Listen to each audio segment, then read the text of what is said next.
Yeah, brother, and it's funny. I think I watched both those fights, but the thing is, there's so much fighting on today with the rise of the UFC that the fights don't stand out anymore. But back in my day, when you're watching Wide World of Sports once a month for a good fight, which happened maybe once a year, you talk about it forever. But I would make note. He blanked Emmett on the scorecards practically. I think one judge gave Emmett one round. And so, yeah, that was the Israel Adesanya, Alex Pereira method of fighting a grappler, right? Like, don't get taken down. If you get taken down, get up and force him to do stand-up with you, which obviously Josh wasn't able to outbox Ilya. And that's a very important fact. Josh Emmett is a devastating boxer, so to speak, for a regular MMA guy. He's got a really quick right hand. He shoots over the top, an overhand right, based on his build. He's a real brawny 145er.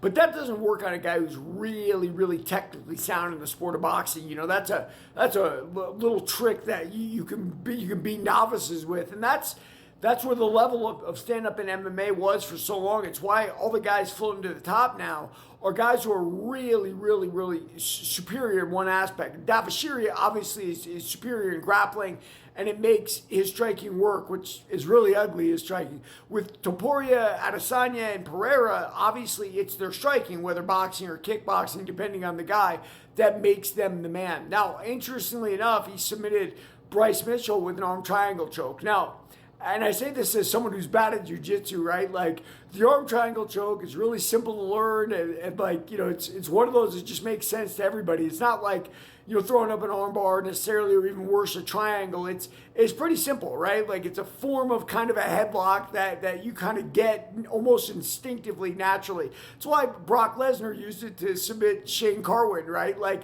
Lesnar had almost a devoid of jiu-jitsu, but he knew a couple submissions, and I guess that was one of them, and he was able to use that.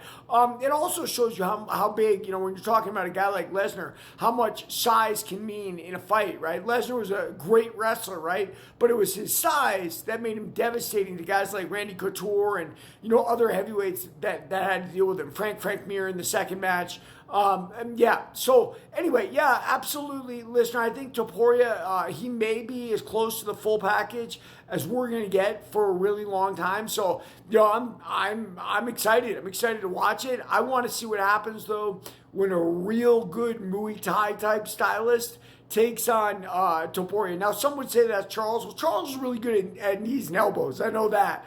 And distance fighting. I'd like to see a kicker, leg kick, and make Topuria deal with it, because the anecdote for boxing in MMA is leg kicks. So everybody, you heard me. Put it to work. Everybody, read my book, Warrior of the Light.